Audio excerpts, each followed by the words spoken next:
How to reconcile urban density and quality of life. Last November, Perspective.Brussels organized a panel discussion with experts from around the world to exchange and debate about this crucial question. In order to have a better understanding of this subject, we will consider 3 scales of the built environment of the city: small, medium, and large.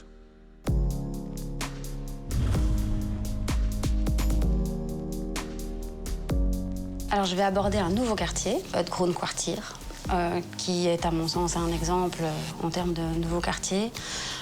D'une part parce que c'est un quartier totalement durable, totalement piéton, avec la moitié des espaces qui sont des espaces verts et des espaces communautaires, avec plus de 400 logements, mais avec une mixité dans la typologie des logements, une mixité au niveau social également. Depuis maintenant une dizaine d'années, on s'est focalisé sur la construction de parcs PME. Les parcs PME, ce sont des petites unités et qui s'intègrent parfaitement dans le tissu urbain et qui permettent à toute une série d'acteurs qui ont besoin d'être à la fois proches de leurs fournisseurs et de leurs clients, de pouvoir se trouver en ville d'une manière qui soit pas nuisible pour le paysage. In North Amsterdam, where we made 70 dwellings per acre, and if you walk there, you only see green, and the houses are hidden in the green, and so it's a perfect area for young families.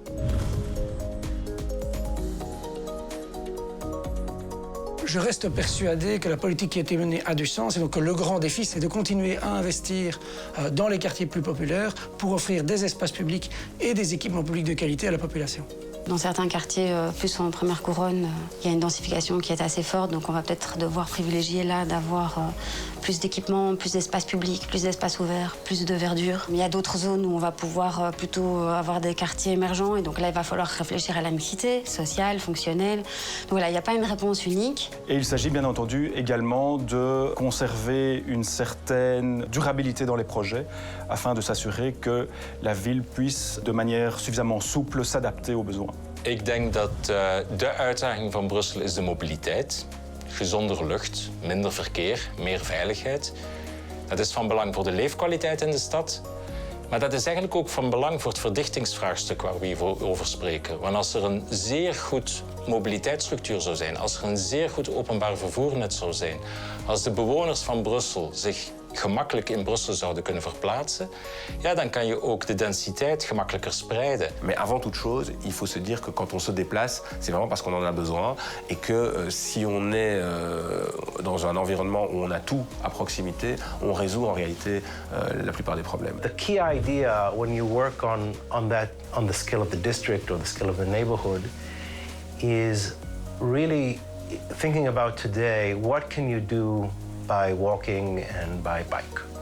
It's not to take away the car, but it's to give you the freedom to choose, do I want to take the car, or do I want to get it on a tram, or do I want to walk? If we can achieve that in half of our built environment, we're setting a very, very high achievement here.